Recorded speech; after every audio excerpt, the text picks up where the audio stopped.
ان الحمدللہ والصلاۃ والسلام علی اشرف الانبیاء والمرسلین صلی اللہ علیہ وآلہ وسلم وعلی آلہ واصحابہ اجمعین، آمین۔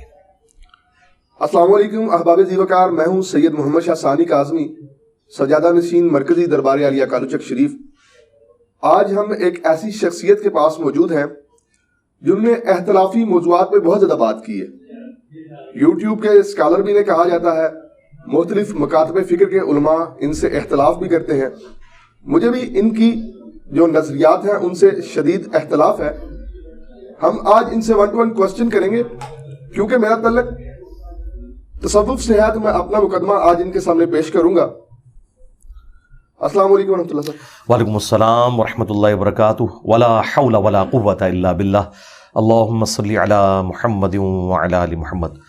سید صاحب، ہماری خوش نصیبی ہے کہ آپ نے بجائے یہ کہ ہمارے بارے میں کوئی ایسی رائے قائم کریں جو علماء کے اکسانے کے اوپر ہو، جو بھی آپ کی ریزرویشنز ہیں آپ ڈائریکٹلی آ کے پوچھیں۔ یہ بڑی خوشی کی بات ہے کہ آپ نے جرأت دکھائی ہے، ایک گدی نشین ہوتے ہوئے بھی آپ نے اپنا موقف ہمارے سامنے رکھنے کی، اور ہمارا موقف قرآن و سنت کی دلائل کی روشنی میں آپ پوچھیں۔ انشاءاللہ ہم جہاں پر آپ کی بات ریزنیبل ہوگی ایکسیپٹ کریں گے، اور جہاں پر اختلاف ہوگا وہ آپ کو قرآن و سنت کی روشنی میں انشاءاللہ جی جزاک اللہ سر۔ سر سب سے پہلے میرا آپ سے سوال ہے کہ صوفیاء نے، ہم نے شروع سے ہی سنا ہے اور ہندوستان کی تاریخ کی کتب اٹھا کر بھی آ کے دیکھیں تو یہاں پہ تبلیغ اسلام کے بارے میں صوفیاء کی کافی خدمات ہیں۔ میں نہیں کہتا وہ معصوم تھے، غلطیاں واقعتاً ہوئی ہیں، اور زیادہ تر جو غلطیاں آپ ہائی لائٹ کرتے ہیں وہ بعد میں آنے والے لوگوں نے ہائی لائٹ کی ہیں، انہوں کے معاملے میں ہوئی ہیں۔ تو صوفیاء کی کم سے کم اس معاملے میں تو آپ تعریف کر دیا کریں۔ جی بالکل تعریف کرتا ہوں۔ دیکھیں، اللہ تبارک و تعالیٰ جس سے چاہے دین کا کام لے لیتا ہے۔ ہم نے کسی ویڈیو کے اندر صوفیاء کی اس حوالے سے جو کنٹریبیوشن ہے اس کا انکار نہیں کیا۔ ہم نے صرف یہ کہا ہے کہ صوفیاء نے اسلام جو یہاں پر پہنچایا وہ پیور اسلام نہیں تھا جو قرآن و سنت کے اندر رپورٹ ہوا۔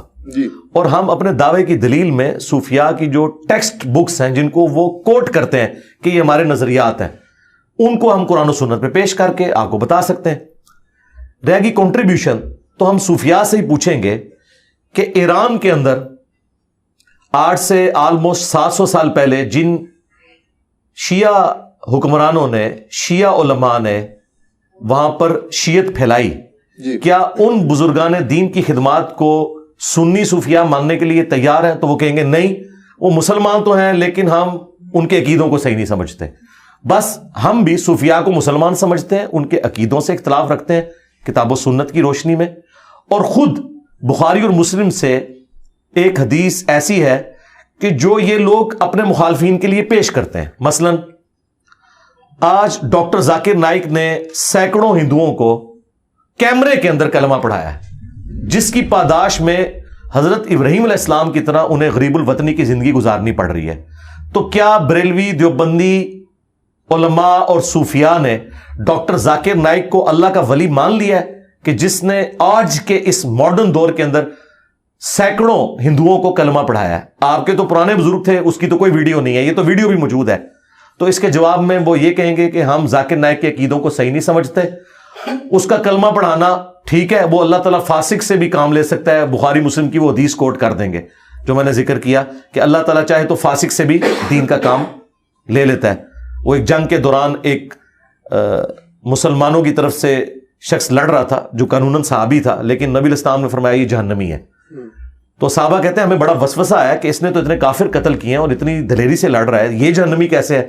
تو ایک صحابی اس کے پیچھے ہو لیے، اینڈ پہ جب وہ زخموں کی تاب نہ لا سکا تو اس نے ایک تلوار زمین میں گاڑ کے اپنے آپ کو اس پہ گرا کے خودکشی کر لی۔ تو وہ صحابی وہاں سے نعرہ مارتے ہوئے آئے، صدق رسول اللہ، رسول اللہ نے سچ کہا تھا۔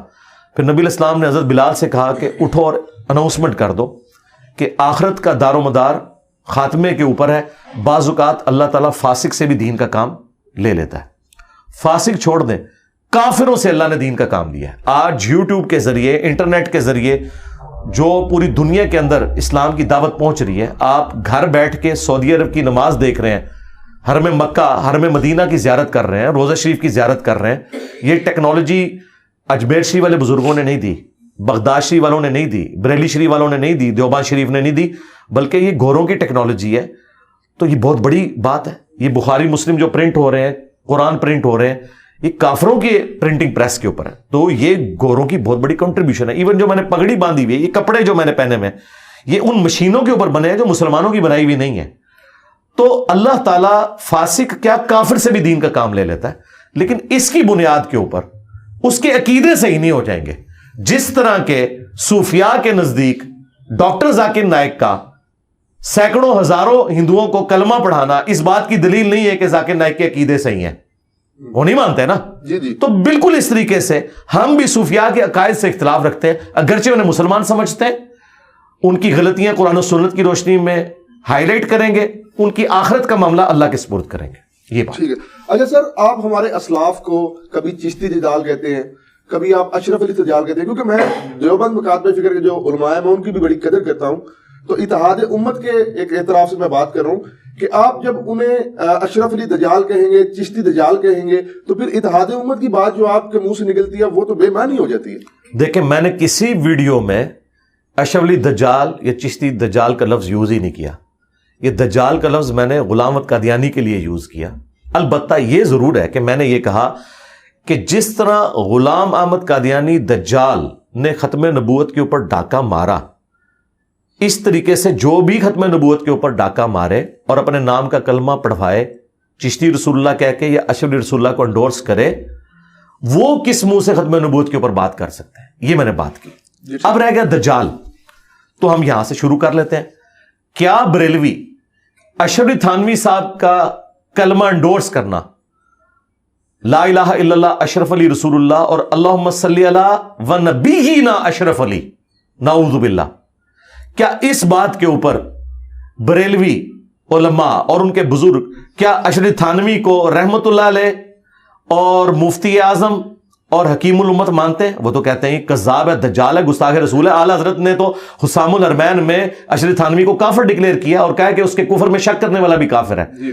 تو جب بریلویوں کے بزرگوں نے اشرف علی تھانوی کو کافر ڈکلیئر کیا ہوا ہے, تو اس کے مقابلے پہ میرا یہ کہنا کہ مجھے ان سے علمی اختلاف ہے اور یہ ان کا عقیدہ ختم نبوت کے منافی ہے, تو بہت چھوٹی چیز رہ جاتی ہے.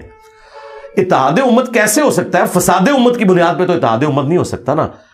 کیا بریلوی علماء تیار ہیں کہ اشرف علی تھانوی کی گستاخانہ عبارتوں کو وہ صحیح سمجھتے ہوئے ان کے ساتھ اتحاد امت کر لیں؟ وہ کہتے ہیں اتحاد امت ہو ہی نہیں سکتا. اسی طریقے سے دیوبندی بھی بریلویوں کے ساتھ کبھی بھی اتحاد امت نہیں کر سکتے, کیونکہ المحند علی المفند میں ان کے بزرگوں نے انہیں شیطانی لشکر کہا ہوا ہے. میں اتحاد امت کی جو بات کرتا ہوں نا, یہ بالکل ڈیفرنٹ ہے. ہمارے نزدیک اتحاد امت یہ ہے کہ اپنے اپنے بزرگوں کو چھوڑ دو, اس شخص کے ساتھ اپنی نسبت جوڑو جس کی قبر مدینے میں ہے صلی اللہ علیہ وآلہ وسلم.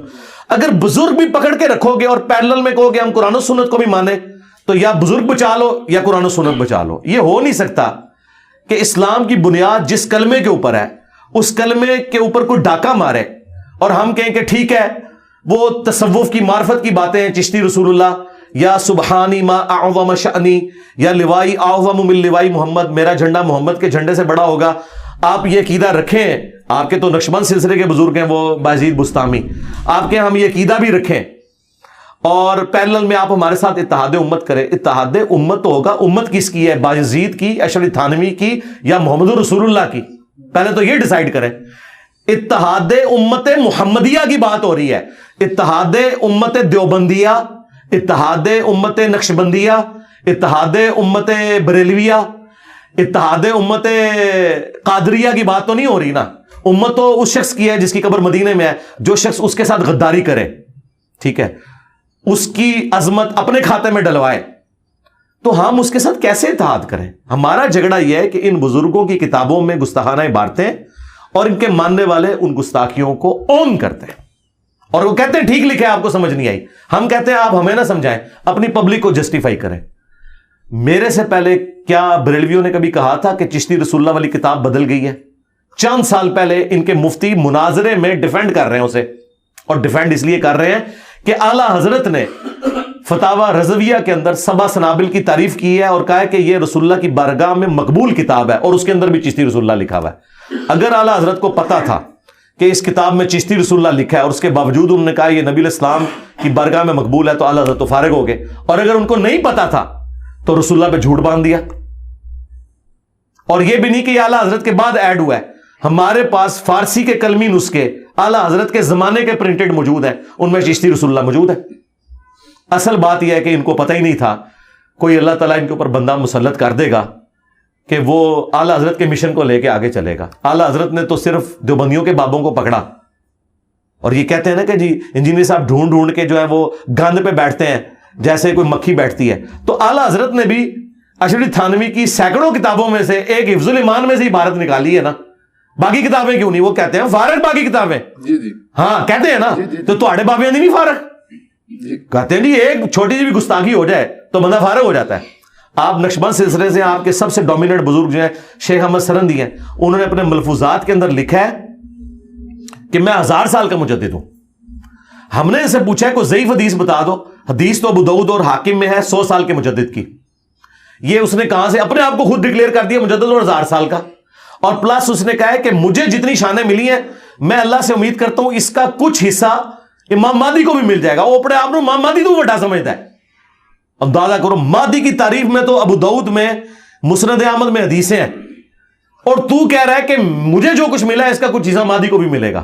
اور اس سے بڑھ کے جو جھوٹ بولا, اس نے کہا کہ اس امت میں اگر کوئی نبی ہوتا تو وہ فقہ حنفی کے مطابق عمل کرتا. اندازہ کرو انادر لیول, تم نبیوں کو فقہ حنفی کے انڈر کر رہے ہو. اور کہا کہ ہمارے بزرگوں نے کشف کے ذریعے دیکھا ہے کہ قرب قیامت میں جب عیسیٰ ابن مریم آئیں گے تو فقہ حنفی کے مطابق عمل کریں گے. یہ نہیں کہ وہ مقلد ہوں گے, ان کا اجتہاد بھی فقہ حنفی سے مل جائے گا. یار اندازہ کرو, جب سنیوں کی کتابیں بخاری اور مسلم ہیں تو حضرت عیسیٰ علیہ السلام نے بخاری مسلم پہ عمل کرنا ہے یا فتاوی عالمگیریہ کے اوپر عمل کرنا ہے؟ مسلم شریف میں تو موجود ہے کہ عیسیٰ ابن مریم تم میں آئیں گے اور تمہیں اللہ کی کتاب اور اس کے نبی کی سنت کے مطابق چلائیں گے. تو اللہ کے نبی کی کتاب تو قرآن ہے اور اس کی سنت بخاری مسلم ہے. حضرت عیسیٰ علیہ السلام بھی بخاری مسلم پہ ہی عمل کریں گے, اور وہ امام بخاری امام مسلم کے پیچھے نہیں ہوں گے. اس کے اندر احادیث جو رسول اللہ کی ہیں صلی اللہ علیہ وآلہ وسلم. اور یہ وہ باتیں جب ہم ہائی لائٹ کرتے ہیں, کل تک تو مکتوبات شریف جو ہے تصوف کا سرمایہ تھے, آج انہی مکتوبات شریف سے جب ہم عبارتیں پیش کر رہے ہیں تو یہ کہہ رہے ہیں انجینئر صاحب گستاخی کر رہے ہیں. تو بڑی زیادتی والی بات ہے. یعنی ہم جو بات کر رہے ہیں اس کا جواب دیں. اچھا سر, مزارات کے حوالے سے آپ ایک حدیث پیش کرتے ہیں کہ قبر پہ عمارت نہ بناؤ. جی ہاں جی. تو اگر قبر کچی ہو تو جو مزار بنایا گیا وہ تو زائرین کے بیٹھنے کے لیے بنایا گیا, کہ وہ بارش میں اگر آندھی میں کہیں آتے ہیں احسال ثواب کی نیت سے, تو اس میں کیا حرج ہے؟ اس میں حرج یہ ہے کہ نبی علیہ السلام کی 3 بیٹیاں جوان شادی شدہ حضور کی زندگی میں فوت ہوئی ہیں. آپ نے اپنے مبارک ہاتھوں سے دفنایا. دنیا کا کون سا بابے کا مزار ہے جو سیدہ زینب, سیدہ ام کلثوم, سیدہ رقیہ کے مزارات کا مقابلہ کر سکے؟ مجھے بتائیں. نبی علیہ السلام نے کوئی اس کے اوپر قبہ نہیں تعمیر کروایا کہ لوگ آ کے میری بیٹیوں کے مزار کے اوپر بیٹھے. اس کے بعد سیدہ فاطمہ جب فوت ہوئی تو کیا مولا علی علیہ السلام نے ان کا کوئی مزار بنوایا تھا؟ یہ جو مزارات سعودی حکومت نے گرائے ہیں نا, یہ مزارات نبی علیہ السلام کی وفات کے 650 سال بعد بنائے گئے تھے. جو مزار حضور کے 650 سال بعد بنے, ٹھیک ہے, اور اس کے 400 سال بعد انہیں گرا دیا جائے تو مزار شہید کہاں سے ہوئے؟ جو خود جس کو کہنا چاہیے حلال ہی نہیں تھے بننے میں, وہ شہید کہاں سے ہوئے؟ اگر حلال ہوتے تو صحابہ کرام بناتے, مولا علی بنا دیتے مزار نبی علیہ السلام کا, گنبد لا کے رکھ دیتے. نہیں, ایسا نہیں ہوا. تو نبی علیہ السلام ہمارے لیے رول ماڈل ہے نا. تو یہ جو کہتے ہیں زائرین کے لیے کرتے ہیں, اسلام کوئی مطلوب ہی نہیں ہے. اسلام میں تو یہ ہے کہ قبروں پہ جا کے آخرت کی یاد آئے, وہ کچی قبروں کو دیکھیں, اللہ کے حضور ان کے لیے دعا کریں. مسلم شریف میں حدیث ہے, میں تمہیں حکم دیتا ہوں قبروں پہ جاؤ تاکہ آخرت کی یاد آئے. بس یہ مقصد تھا. مزارات پہ جانا تو کوئی مقصد نہیں تھا. اور پھر مجھے بتائیں, جو مزارات رسول اللہ کی مخالفت میں بنائے گئے ہیں, مسلم شریف میں حدیث ہے تو میں منع کرتا ہوں قبروں کو پکا مت کرنا, ان پہ عمارت مت بنانا. آپ کیا نبی کے ساتھ ٹکر لیں گے کہ یا رسول اللہ تو نہیں پتا, تسی منع تے کیتا سی لیکن زائرین واسطے ضرورت تھی. مجھے بتائیں, اللہ کے نبی علیہ السلام امت کے حق میں جو ضرورت تھی کیا وہ بتا کے نہیں گئے امت کو؟ اگر اس کی الٹ بات کی ہو تو پھر تو آپ کے لیے لمحہ فکری ہے کہ آپ کس نبی کو مان رہے ہیں. بھائی ہمارے نبی وہ ہیں جن کے والد کا نام عبداللہ تھا, ان کی والدہ کا نام آمنہ تھا, ان کی قبر مدینہ شریف میں ہے. تسی کہڑے نبی نو مانتے ہو؟ اپنا ذرا تعارف کرواؤ. جدہ لوکی کلمہ پڑھتے او محمد اور ہاں تو تسی دسو کیڑے محمد نو مانتے ہو؟ اس محمد کو کہ جس کی کتاب قرآن ہے اور اس کے ماننے والوں نے بخاری مسلم لکھ کے ان کی سنتیں امت تک پہنچائیں، یا کسی اور محمد کو مانتے ہیں؟ پہلے تو ہم یہ کلیئر کریں گے کہ آپ کس محمد کو مانتے ہیں صلی اللہ علیہ وآلہ وسلم۔ اچھا سر، اگر میں یہ کہتا ہوں دعا میں کہ اے اللہ میرے اعمال اس قابل نہیں کہ میں تیرے سامنے بطور وسیلہ پیش کر سکوں، میرے پاس ایک نسبت ہے کہ میں تیرے نبی کا امتی ہوں، اگر یہ نسبت پیش کر کے میں اللہ سے حاجت پیش کرتا ہوں تو پھر یہ کیسے مسئلہ استعانت کے حرام ہوا یا کیسے شرک ہوا؟ نہیں، استعانت اور شرک نہیں ہے یہ، اس کو تو ہم کوئی شرک نہیں کہتے۔ استعانت تو یہ نہیں، وسیلہ بالکل ڈیفرنٹ چیز ہے جی۔ پہلی بات یہ ذہن میں رکھیں، اردو زبان ہم سب کو آتی ہے جی۔ ایک بندہ کہتا ہے یا علی مدد، جی، وہ تو ڈائریکٹ حضرت علی کو پکار رہا ہے، اور ایک بندہ کہتا ہے کہ اے اللہ حضرت علی تیرے مقبول بندے تھے، جو تو حضرت علی سے محبت رکھتا ہے اس محبت کا وسیلہ میں تجھے پیش کرتا ہوں، جی، میرا فلاں کام کر دے، تو اس کو کون غلط کہتا ہے؟ جی ٹھیک۔ یہ تو اللہ کی صفت ہے۔ آپ یہ بھی کہیں کہ اے اللہ جو تجھے تیرے نبی سے، ان کے اہل البیت سے، ان کے صحابہ سے محبت ہے، یہ اللہ کی صفت ہے محبت کرنا، اس تیری صفت کا وسیلہ میں تجھے پیش کرتا ہوں، تو آپ کریں۔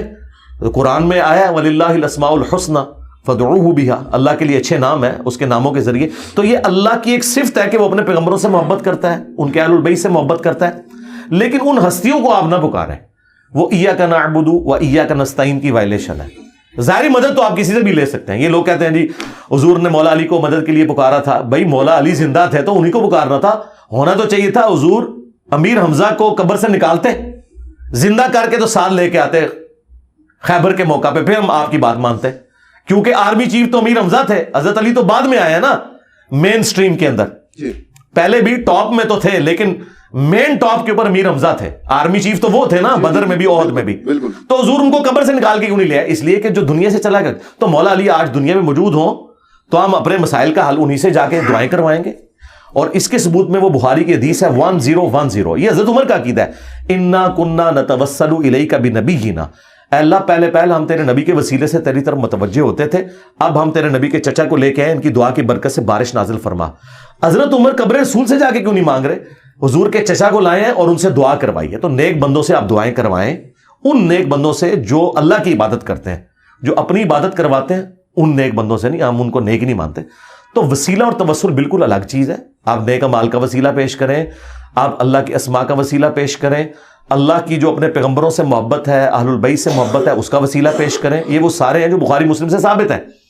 لیکن ونس آپ کسی بابے کو ڈائریکٹ پکاریں گے اور پھر آپ کہیں گے نہیں میں جو اس کو پکار رہا ہوں اس کا مطلب یہ ہے کہ اے اللہ فلاں بابے کو میری خبر کر دے، وہ قبر میں بیٹھ کے میرے لیے دعا کرے گا اور تو دعا قبول، یار اتنی لمبی ایکویشن کہیں قرآن حدیث میں لکھی ہوئی ہے، قرآن میں انبیاء کی دعائیں رپورٹ ہوئی ہیں، کوئی ایک دعا بتائیں، اس کے الٹ ملتا ہے وَإِذَا سَأَلَكَ عِبَادِي عَنِّي فَإِنِّي قَرِيبٌ أُجِيبُ الدَّعْوَةَ الدَّاعِ إِذَا دَعَانِ۔ اے میرے نبی جب میرے بندے آپ سے میرے بارے میں پوچھیں نا تو مجھے بتائیں اللہ کا تعارف جو ہے بابا کروائے گا یا اللہ کا نبی کروائے گا؟ صحابہ کرام جب پوچھتے تھے تو کہا گیا کہ فرماؤ کہ میں ہر بندے کے بالکل قریب ہوں، ہر پکارنے والے کی پکار کو سنتا ہوں۔ وہاں تو کوئی وسیلہ واسطہ نہیں ڈالا بیچ میں۔ وسیلہ واسطے اس طرح کے جو میں نے جس طریقے سے بتایا یہ جواز کی حد تک ہے، باقی اللہ اور بندے کا کوئی پروٹوکول نہیں ہے، ڈائریکٹ آپ اللہ سے مانگے ادعونی استجب لکم۔ البتہ پروٹوکول یہ ہے کہ آپ نے حمد اور دروشی پڑھنا ہے، وہ ترمذی میں حدیث ہے، وہ ایک سلیقہ ہے دعا کا۔ نماز میں بھی ہم تشہد میں پہلے سلام عرض کرتے ہیں، پھر دروشی، پھر دعائیں مانگتے ہیں، یہ ایک سلیقہ ہے دعا کرنے کا، لیکن مانگنا آپ نے اللہ سے۔ ایون نہج البلاغہ میں مولا علی علیہ السلام کا خطبہ، میں حیران ہوں کہ شیعہ نے اتنا بڑا خطبہ اوور لک کیا ہوا ہے، جس میں حضرت علی اپنے بیٹے کو کہتے ہیں کہ تم اس کی اولاد ہو جس نے ان قریب مر کے مٹی ہو جانا ہے، دنیا سے چلے جانا ہے، جس کو فنا ہے، تو تم مجھ سے امید نہ وابستہ کرو، اس اللہ سے کرو جسے کبھی فنا نہیں ہے۔ اور بیٹا حسن یاد رکھنا، اللہ کی بارگاہ وہ دربار ہے جس نے اپنا کوئی دربان بھی نہیں رکھا ہوا، تم ڈائریکٹ اس سے مانگو۔ مولا علی تو حسن کو نہیں کہہ رہے کہ منو وچ پا، تو منو دسو جنہوں نے اہل البیت نو وچ پایا ہوا ہے، نبیوں نو وچ پایا ہوا ہے، اے مولا علی دے شیعہ نے یا بنو امیہ دے شیعہ نے؟ مولا علی تو حسن کو کہہ رہے کہ منو نہ وچ پائی میں تو مر جانا ہی، او زندہ ہی وہ کول منگی اور اس کا کوئی دربان بھی نہیں کہ اس نے کوئی پہرے دار مقرر کیا ہے کہ اجازت لے کے اینو وچ پاؤ گے تو سنے گا، ویسے نہیں سنے گا، انہوں نے کہا کوئی پروٹوکول نہیں، ڈائریکٹ اللہ سے مانگ۔ اہل البیت کی جتنی دعائیں شیعہ کے ہاں ملتی ہیں یا قرآن میں جو انبیاء کی دعائیں ہیں یا اہل سنت کے ہاں نبی الاسلام کی دعائیں ہیں، کسی میں کوئی واسطے وسیلے نہیں ہے، یہ سب فراڈ بنایا ہوا ہے انہوں نے۔ ٹھیک ہوگا. اچھا سر, آپ نہیں سمجھتے کہ اگر آپ کی تھوڑی سی زبان میٹھی ہو تو تمام مکاتب فکر کے علماء میں سے کچھ نہ کچھ آپ کے ساتھ کوئی معاملات طے ہو جائیں, کوئی نہ کوئی بہتر نہیں ہو سکتے, بالکل نہیں ہو سکتے. اس کی وجہ یہ ہے میٹھی زبان کر کے بھی میں نے یہی کہنا ہے کہ چشتی رسول اللہ غلط ہے. چلے میں کہہ دیتا ہوں بھائیو, چشتی رسول اللہ کو نہ مانو, اشرف رسول اللہ کا دفاع نہ کرو, قیامت والے دن تمہیں عذاب دیا جائے گا. دیکھیں میں نے میٹھے بن کے کہا چلو منوا لو. اچھا آپ ایک بات کہتے ہیں جی, اس پلیٹ فارم سے یہ بات ہوئی, یہ پلیٹ فارم ادھر سے میں نے ڈنکے کی چوٹ پہ یہ بات کی, یہ پلیٹ فارم ہے جو قرآن و حدیث پہ کھڑا ہے, غدیر ہم پہ کھڑا ہے. الحمدللہ. میں کیسے یہ مان لوں کہ 3.25 ارب مسلمانوں میں سے جیلم کا ایک انجینئر ہے وہی حق ہے؟ نہیں, میں باقی لوگوں کو کون سا کافر کہہ رہا ہوں, میں تو صرف یہ کہہ رہا ہوں کہ اس پلیٹ فارم سے قرآن کی توحید بیان ہو رہی ہے, تو اس کو غلط ثابت کرنے کے لیے آپ یہ بتائیں کہ قرآن میں یہ نہیں لکھا ہوا جو تم بیان کر رہے ہو. یعنی آپ بتائیں کہ قرآن میں نہیں لکھا ہوا امن یجیب المضطر اذا دعا, شیعہ کے صبح شام کے اذکار میں یہ دعا ہے, قرآن میں لکھی ہوئی ہے سورۃ النمل آیت نمبر 62. بھلا بتاؤ تو کون سی ہستی ہے کہ وہ اضطراب میں گھرے ہوئے شخص کی فریاد کو سنتا ہے اور اس سے اس کی تکلیف کو دور کر دیتا ہے اور تمہیں تمہارے ماں باپ کے بعد دنیا پہ خلیفہ کرتا ہے؟ کیا اللہ کے ساتھ بھی اور کوئی الہ ہے؟ الہ مع اللہ. وہاں تو ہونا چاہیے تھا کہ بھئی ہم تو مستقل بذات کے بغیر مانے ہوئے ہیں اور ہم جو ہے وہ عطائی مانے ہوئے. اللہ تعالیٰ کہہ رہا ہے کہ میرے ساتھ تو کوئی اور الہ ہے ہی نہیں جس سے تمہاری مشکل کو دور کر سکے, تم نے مانگنا مجھ سے. تو ہم یہ پلیٹ فارم کی جب بات کرتے ہیں تو ہمیں جھوٹا ثابت کریں نا, ہمیں کہیں کہ ہاں یہ دنیا میں پلیٹ فارم ہے فلاں کہ جو انجینئر صاحب واقعی قرآن بخاری مسلم بیان کر رہے ہیں جس طرح آپ کر رہے ہیں, تو سرکار اگلا سورج طلوع نہیں ہوگا میں اس کو دعوت دوں گا کہ ادھر آ کے بیٹھے, یہ لے بنی بنائی گدی, لیکن چندہ چندہ کوئی نہیں جے. ہاں ایسے نہیں رکھنا, ایک گدی ہو جائے جیڑی اپنی جے بھی ٹھیلی کر آئے گی جے. ہاں تو ہم لبنا کچھ نہیں دے چوں, میں تو ایتھے بٹھاواں گا. تو یہ جو پلیٹ فارم میں بات کرتا ہوں اس کے بعد میں کچھ چندہ تو نہیں مانگتا. لوگ جب کوئی اپنا کارنامہ پیش کرتے ہیں نا تو اس کے بعد کہتے ہیں دیکھو یہ کارنامہ ہے لہٰذا ہم دین کا کام کر رہے ہیں, یہ اکاؤنٹ نمبر ڈسپلے ہوا ہے. ہم کہتے ہیں آؤ تمہیں کھلائیں گے, چندہ نہیں لیں گے, اپنی جیب سے کھلائیں گے. تو ہم اس سسٹم کے بینیفیشری کوئی نہیں ہے. کہہ رہے اس لیے کہ دکھائیں اہل بیت کا دفاع کس نے کیا ہے. جو لوگ یزید کو رحمت اللہ علیہ کہیں, ٹھیک ہے, اعلیٰ حضرت کی جرت نہیں ہوئی ہے, انہوں نے کہا کہ میں یزید کے بارے میں خاموشی اختیار کروں گا کیونکہ امام حنیفہ خاموش تھے. ٹھیک ہے, تو اعلیٰ حضرت کے ماننے والے یزید کو گالیاں کیوں نکال رہے ہیں؟ وہ کہتے ہیں وہ اس لیے نکال رہے ہیں کہ اعلیٰ حضرت نے کہا تھا کہ اگر یزید کو کوئی برا کہے گا ہم اسے روکیں گے نہیں, خود کہیں گے نہیں. تو دسو نا کہ اعلیٰ حضرت جڑا انہیں ہی برا کہہ دے, تسی اعلیٰ حضرت مسلک تے پھر نہیں ہو. اعلیٰ حضرت کا تو مسلک ہے خاموشی, ٹھیک ہے, تو پھر غدیر خون پہ اعلیٰ حضرت تو نہیں کھڑے, ہم کھڑے ہیں. کیونکہ مسلم شریف میں حدیث ہے میں تمہیں اللہ کا خوف دلاتا ہوں اپنے اہل البیت کے معاملے میں. اس زمانے میں خوف یہ تھا کہ آپ اہل البیت کا ساتھ دیتے, اور آج یہ ہے کہ اہل البیت کے دشمنوں کو آپ ننگا کریں. یہ تو آپ کی جرت نہیں ہے. ٹھیک ہے, شیخ احمد سرندی وہ بھی دیکھ لیں, وہ یزید کے والد کا دفاع کرتے ہیں, جھوٹا دفاع کرتے ہیں. امام غزالی وہ یزید کا جھوٹا دفاع کرتے ہیں. وہ ہمارے استاد مولانا اسحاق صاحب کہا کرتے تھے کہ جب امام غزالی یہ کہہ رہے تھے احیاء العلوم میں کہ واقعہ کربلا ڈسکس نہیں کرنا چاہیے, اس میں بڑی ہستیوں کے نام آئیں گے, تو اس کا تو مطلب ہے چور کی داڑھی میں تنکا. ہاں پتہ تم لوگوں نے, تمہارے بڑوں نے کام ڈالا ہے, ڈسکس کرو اور بتاؤ سچ کیا ہے. سچ نہیں بتا سکتے, کیسے بتائیں کہ یہ انسانی تاریخ میں نہیں ہوا کہ کوئی نبی فوت ہو اور اسے قبر میں گئے 50 سال ہو اور اس کی امت اسی کے دین کے نام کے اوپر اسی کی اولاد کو ذبح کر دے. ٹھیک ہے, واقعہ کربلا جی یہ وہ واقعہ جو قیامت تک آپ کو ہانٹ کرے گا, اس سے آپ جان نہیں چھڑا سکتے. تو میں جو دعویٰ کرتا ہوں میں غدیر خون پہ کھڑا ہوں تو اہل البیت کا دفاع کر رہا ہوں, اور مجھ سے زیادہ کسی نے زندگی میں نہیں کہا ہوگا کہ یا علی مدد کہنا شرک ہے. علی کا اتنا بڑا شیعہ ہو کے ہر لیکچر میں کہے کہ یا علی مدد شیعہ ہے, تو پھر میں ڈنکے کی چوٹ پہ کہتا ہوں کہ علی ولی توحید بھی ہمارے اندر ہے اور اہل البیت کا دفاع بھی ہمارے اندر ہے. اس طرح کا کہیں ہے تو ہمیں دکھائیں, ہم اپنی سیٹ پہ بٹھائیں گے. لوگ اہل البیت کا دفاع بھی کرتے ہیں تو صحابہ کرام پہ لعنت شروع کر دیتے ہیں, اس ایکسٹریم کو نکل جاتے ہیں. اگر کوئی لعنت نہیں کرتا تو توحید میں وہ بابوں کو پکارتا ہے. تو اللہ کے فضل سے ہم غدیر خم پہ کھڑے ہیں الحمدللہ. اچھا سر, آپ پرانے مردے اکثر اکھاڑتے ہیں, حسام الحرمین میں کیا لکھا ہے, المہند المفند میں کیا لکھا ہے. یہ فساد اب کے زمانے میں نہیں آتا, مطلب ہمارے ملک کی حالات بھی اس چیز کی اجازت نہیں دیتے کہ آپ دوبارہ ایسے لوگوں کو جو دوبارہ آپس میں ملنا شروع ہو گئے تھے تو آپ انہیں دوبارہ جناب ایک دوسرے کو مخالف کر رہے ہیں. بہت اچھی بات ہے. اگر تو ایسا ہو گیا تو سب سے پہلے بریلویوں سے کہیں کہ حسام الحرمین سے اعلان برات کریں. مفتی منیب الرحمان صاحب ٹی وی پہ آ کے کہیں کہ آج کے بعد حسام الحرمین کی پرنٹنگ بند, چونکہ یہ گڑا مردہ ہے ہم اسے نہیں اکھاڑیں گے. اور جتنے نسخے اسامہ الارمین کے موجود ہیں جو میں نے بھی حوالے کے لیے استعمال کے رکھے ہوئے ہیں میں بھی مفتی صاحب کو نا ڈاک میں بھیج دوں گا, ان سب کو لگائیں آگ. اور دیوبندی بھی جتنی المحنت پرنٹ کر رہے ہیں آج کی ڈیٹ تک ساری ریٹریو کریں, یہ آج تک پرنٹ کریں, اپنے کورسز میں لوگوں کو بتائیں. تو مجھ سے ڈیمانڈ کیوں کر رہے ہیں؟ یا تو ہو نا کہ میں نے کسی غار سے المحنت دریافت کی, ٹھیک ہے, اور کسی کنویں سے میں نے اسامہ الارمین نکال لی جو کہ آپ دفنا چکے تھے, ایک ہی نسخہ تھا دنیا میں, اور میں نے لا کے اس کا PDF رکھ کے تو گوگل پہ چڑھا دیا, پھر تو میں مجرم ہوں.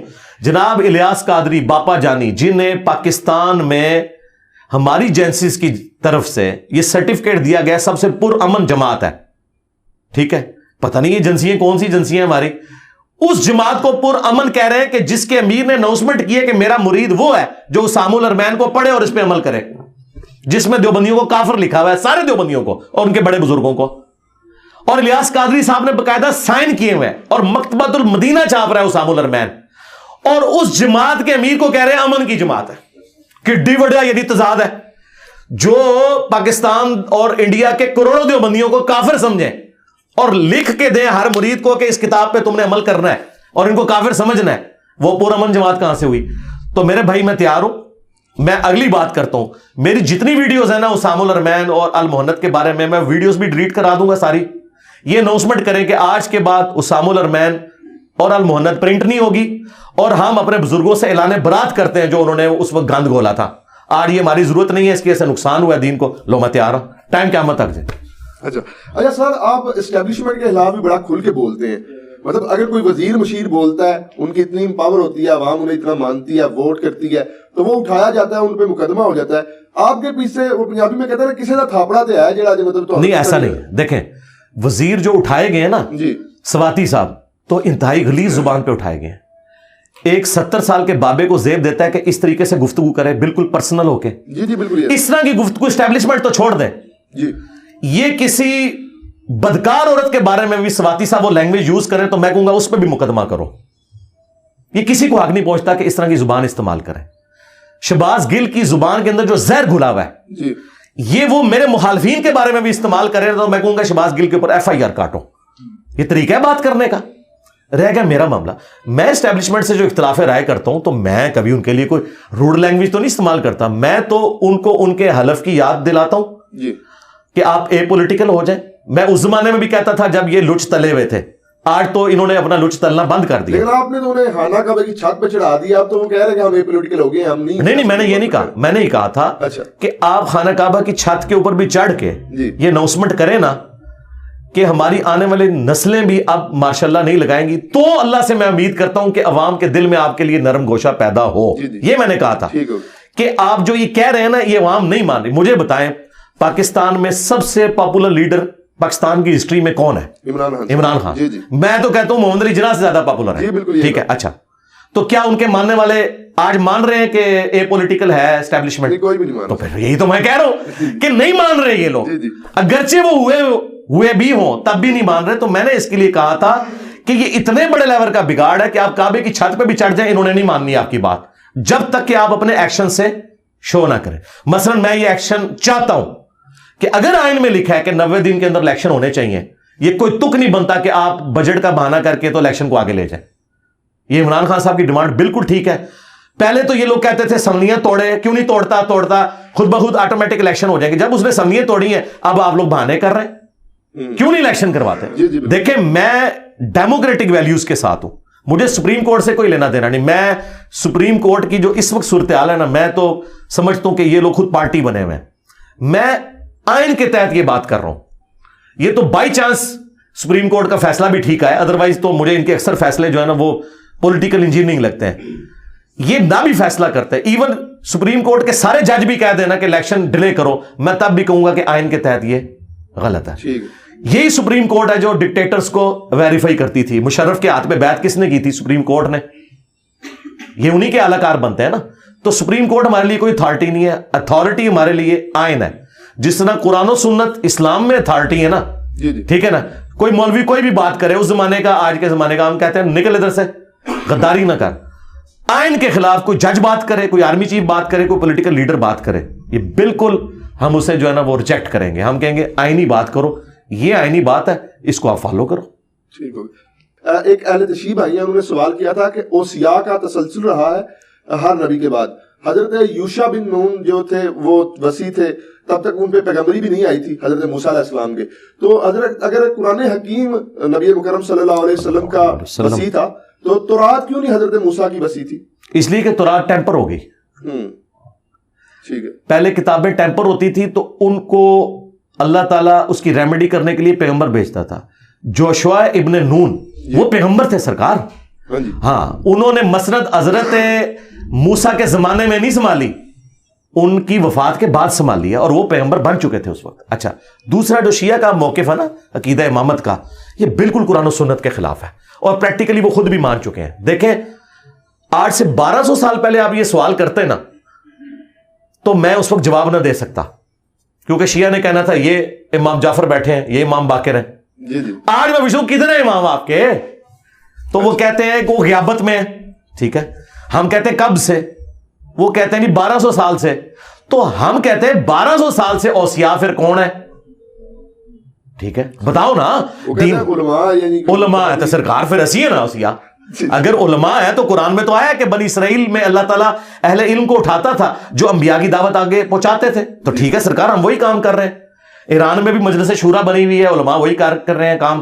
امام خمینی نے وہی کام کیا, خامنائی صاحب وہی کر رہے ہیں, سستانی صاحب وہی کر رہے ہیں, تقی عثمانی صاحب وہی کام کر رہے ہیں. تو یہ اوصیاء ہے نا. لیکن یہ وہ اوصیاء ہیں جو قرآن و سنت سے بتائیں گے فَإِن تَنَازَعْتُمْ فِي شَيْءٍ فَرُدُّوهُ إِلَى اللَّهِ وَالرَّسُولِ. سیدھی سی بات ہے, اگر معاملہ اس طرح کا معاملہ ہوگا تو پھر اللہ اور اس کے رسول کی طرف پلٹایا جائے گا. اور میں آپ کو بتاؤں, علمی اختلاف زندگی میں مولا علی سے ان کے بیٹوں نے کیا. مسلم شریف میں حدیث ہے, ولید بن عقبہ نے فجر کے 4 فرض پڑھا دیے تھے. جی جی بالکل, شراب پی کے. جی جی جی. ہاں, بخاری میں بھی اس کا حصہ حضرت عثمان والے چیپٹر میں ہے, مسلم میں تفصیل ہے. جی. وہ شکایت پہنچی, حضرت عثمان نے کہا کہ لوگ یہ باتیں کر رہے ہیں کہ میرا یہ ستیلا بھائی ہے تو میں ایسے بچا لوں گا, تو ایسا نہیں ہوگا. جی. حضرت علی چونکہ چیف جسٹس تھے تو انہوں نے حضرت علی سے کہا کہ ٹھیک ہے آپ اس کے اوپر حکم جاری کریں. 80 کوڑے حضرت عمر لگواتے تھے, نبی الاسلام نے 40 لگوائے. تو حضرت علی نے کہا ٹھیک ہے حسن اٹھو اور کوڑے لگاؤ. تو حضرت حسن نے حضرت علی سے کیا کہا, انہوں نے کہا کہ جو اس کی میٹھی کھاتا ہے وہی کڑوی چکھے. بالکل ٹھیک ہے, باپ کی بات نہیں مانی. Point to be noted. جی جی. ٹھیک ہے, کیوں نہیں مانی؟ انہوں نے کہا کہ یار یہ بنو امیہ سے ہے, ہم بنو ہاشم سے ہیں. لگایا حضرت عثمان نے خود. کوڑا جب مجھ سے مروائیں گے تو یہ تو خاندانی تعصب آ جائے گا, قبائلی سسٹم, تو ہمیں نہ ڈالے. یہ بنو امیہ ہی لگائے اس کو کوڑے, جنہوں نے یہ تحفہ ہم پہ مسلط کیا ہے. حضرت علی نے کوئی برا نہیں مانا.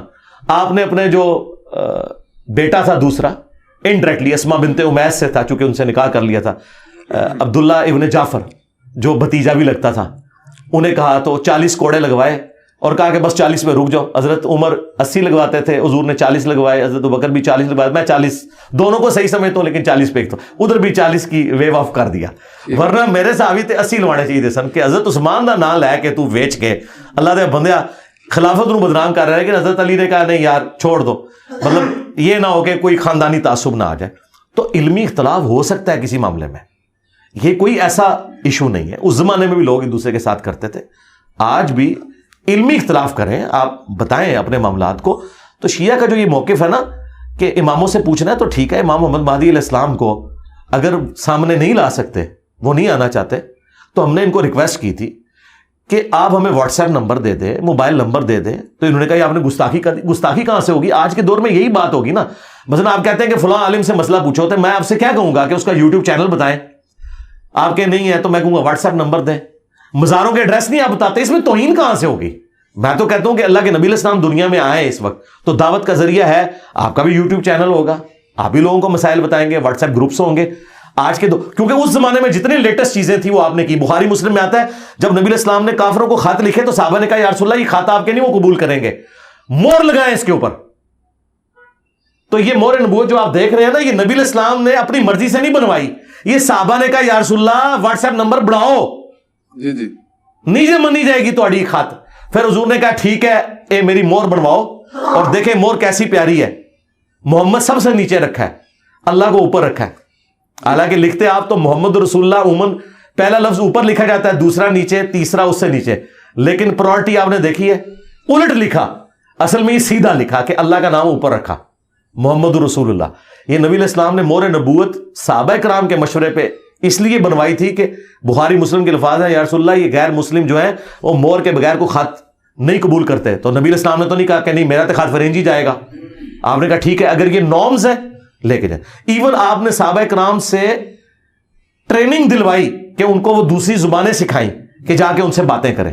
تو نبی علیہ السلام آج موجود ہوں تو انٹرنیٹ بھی یوز کریں گے, سارے معاملات ہوں گے. یہ تو یعنی اس دور کی, اس زمانے میں بھی آپ دیکھیں بخاری مسلم کی حدیث ہے, آگاہ ہو جاؤ طاقت پھینکے ہوئے ہتھیاروں میں ہے. نبی علیہ السلام اس زمانے میں بھی کہتے تھے تلوار چھوٹی طاقت ہے, تیر چلانا سیکھو, کیونکہ دور سے آپ کسی کو کر. آج بھی دنیا مان رہی ہے کہ پھینکے ہوئے ہتھیار جو ہے نا یہ زیادہ طاقت رکھتے ہیں. میزائل کیا ہے؟ تیر ہے آج کا, بالکل پھینکا ہوا ہتھیار ہے نا. سکون سے آپ اپنے ملک میں بیٹھے ادھر سے دوسرے کو اڑا دیتے ہیں. تو قرآن میں آیا کہ پلے ہوئے گھوڑے تیار رکھو کافروں کے خلاف. تو آج تو وہ گھوڑے نہیں ہوں گے, آج تو وہ ٹینک ہوں گے, بلکہ اس سے بھی آگے کی بات ہے, اب تو لیزر گائیڈڈ میزائل ہوں گے. تو اس طرح کی باتیں کرنا یہ کوئی توہین نہیں ہے کسی کی. تو ہم نے یہ کہا تھا کہ بھائی 1200 سال پہلے تو آپ امام کو مل سکتے تھے, آج امام غیابت میں ہے, تو اگر وہ سامنے نہیں آنا چاہتے کوئی یوٹیوب اپنا چینل بنائے, ہم یوٹیوب سے کوشچن پوچھتے ہیں, وہ ہماری رہنمائی کریں. ہم تیار بیٹھے ہوئے ہیں سرکار, ہم تو اہل بیت کا دفاع کر رہے ہیں. اور میں آپ کو بتاؤں یہ دعوے کرتے ہیں کہ فلانا امام جڑا ہے امام مہدی نو ملیا ہے. سرکار امام مہدی اگر دنیا موجود نے, اگر انہوں نے کسی نو ملنا ہے نا تو سب تو سوٹیبل بندہ میں جائے. ہاں سرکار جو سب سے زیادہ اہل بیت کے لیے کھڑا ہوا ہے, اور بنو امیہ کی اس نے غلطیاں سنیوں کی کتابوں سے ہائی لائٹ کر دی ہیں, کیونکہ بنو امیہ کے جو ڈیفینڈر ہیں اور دفاع کرنے والے تو سنی ہیں, شیعہ تو نہیں تو دفاع کرتے. تو سنیوں کی تطہیر جس بندے نے اہل بیت کے حساب سے کی ہے, میں نے تو مہدی کے لیے راستہ ہی مار کر دی. امام مہدی کو تو اب زیادہ محنت نہیں کرنی پڑنی اس حوالے سے کہ لوگوں نے دسو کہ بھائی حسین آکتے ہیں, کہ یزید آکتے ہیں, کہ مولا علی آکتے ہیں, کہ حضرت معاویہ آکتے ہیں. میں تو کام بھی سارا بس سنیوں کو سمجھا دیتا ہے بھی آکتے کون ہے. تو امام مہدی دا ادھا کام اس حوالے نال تے ہو گیا, اسی انہاں نو پود پرووائڈ کر دیتی ہے. انشاءاللہ تے سامنے آن اسی جناب انہاں دی بیعت کریں گے. سر وہ کہتے ہیں کہ وہ غیابت کبریٰ میں ہے, وہ ملتے نہیں کسی سے, نہیں ملتے نا, صغریٰ میں تھے جب تک ملتے تھے. اچھا اب کبریٰ میں ہے نا پچھلے 1200 سال سے, تو اب وہ دین نہیں لوگوں کو سکھائیں گے, یعنی کہ تو بس یہی تو ہم کہہ رہے ہیں کہ دین قرآن و سنت سے لیں. تو پھر کیا ان کا اس میں سے نکالا کیا, مطلب اس میں کوئی چیز نکلے نا. یعنی صحابہ کہف سوئے ہوئے ہیں 300 سال سے, تو کسی کو نہ کوئی سوال کا جواب دے سکتے تھے نہ کچھ کر سکتے تھے. اب کوئی بندہ کہ جی میں آپ دلیل ان کی یہ مانتے ہیں کہ یہ اصحاب کہف والی کو جو دلیل دیتے ہیں کہ مطلب, میں کہتا ہوں میں تو اس بات کو نہیں مانتا. میں کہتا ہوں اگر کوئی مان بھی لے تو اصحاب الکہف جب غار کے اندر سوئے ہوئے تھے تو کیا مسئلے لوگ ان سے جا کے پوچھتے تھے؟ تو جس بندے سے آپ مسئلہ نہیں پوچھ سکتے تو وہ آپ کا امام کیسے ہو سکتا ہے آج کے دور میں, جب تک وہ سامنے نہ آئے. نبی علیہ السلام ساری جنگوں میں جو امامت کرتے رہے, تو کیا یہ ہوا ہے کہ آپ گھر میں بیٹھ گئے اور امامت کرتے رہے؟ آپ آ کے آپ کا خیمہ بھی میدان جنگ میں لگتا تھا, ایک جنگ میں بھی حضور پیچھے نہیں رہے. ٹھیک ہے, آپ کے خیمے لگتے تھے, ہر مسئلے میں حضور سے پوچھا جاتا تھا یا رسول اللہ آپ کیا کریں, تو نبی علیہ السلام بتاتے تھے. تو اگر کوئی امام ہے تو لیڈ کرے نا سرکار. میں یعنی ایک دعوت کا کام لے کے چل رہا ہوں, تو میرے اسٹوڈنٹ مجھ سے جب پوچھتے ہیں تو میں انہیں لیڈ کرتا ہوں نا. میرے مرنے کے بعد یہ کہ جی غیابت میں چلیں گے, وہ آج بھی ہمارے لیڈر ہیں, اس طرح تو ہو نہیں سکتا نا. آج لیڈر وہ ہے جو سامنے مسئلہ بتائے گا. اصل سر مسئلہ امامت میں یہ ہے کہ وہ کہتے ہیں کہ آسمان کا زمین سے کوئی رشتہ نہیں ہے. وہ معصوم تھے حضرت علی سے, جو امام حسن, یار وہ جو کچھ بھی ہو, بات یہ ہے کہ 1200 سال پرانی بات ہے نا. یہ 1200 سال پہلے باتیں ہوتی ہیں نا. اب 1200 سال سے ایک بندہ سامنے نہیں ہے تو اس کے بارے میں کیا ہم بات کریں؟ سامنے ہو تو بات کریں نا. بالکل. اچھا سر یہ بات کی جاتی ہے اکثر کہ مطلب میں نے مکاتب فکر کے لوگوں سے سنا. اور آخری بات اس میں امام مہدی غیابت کبریٰ میں ہے, تو کیا نبی علیہ السلام غیابت کبریٰ میں نہیں ہے؟ کیا اپنی قبر میں زندہ نہیں ہے؟ جی بالکل. تو پھر آپ نبی سے کیوں نہیں مسئلے پوچھتے ہیں, بیچ میں امام کیوں ڈالے ہوئے؟ بھائی جیڑی گل ایتھو کان پھڑنا ہے ڈائریکٹ اللہ نبی کو پوچھو. جے تسی امامہ کو نہیں پوچھنا ہے تو اللہ نبی کو پوچھو سرکار. ہاں, لیکن یہ نہیں بات مان سکتے. کیوں بھائی سقیفہ بنی ساعدہ ہوئی ہے تو یہ تو مولا علی کو بھی خیال نہیں آیا کہ میں ابو بکر کو قبر رسول پہ جا کے کہوں کہ یا رسول اللہ ذرا فیصلہ کرو ساڈا. ان کو پتا تھا کہ حضور اب اس دنیا سے جا چکے, آخرت کی زندگی میں اب ان سے ہم کمیونیکیٹ نہیں کریں گے, آپ کی تعلیمات پر عمل کریں گے. وہ تعلیمات اس وقت بھی زندہ تھی, آج بھی زندہ ہے. جو ماننے والے تھے وہ وقت کے ساتھ فوت ہوتے جا رہے ہیں, میں نے بھی دنیا سے چلے جانا ہے. میرے مرنے کے بعد کوئی یہ تو نہیں کہے گا کہ انجینئر صاحب اس مسئلے میں کیا کہتے ہیں. ہاں ویڈیو سے کہہ سکتا ہے, لیکن ویڈیو میں بھی وہ والا دیکھیں گے.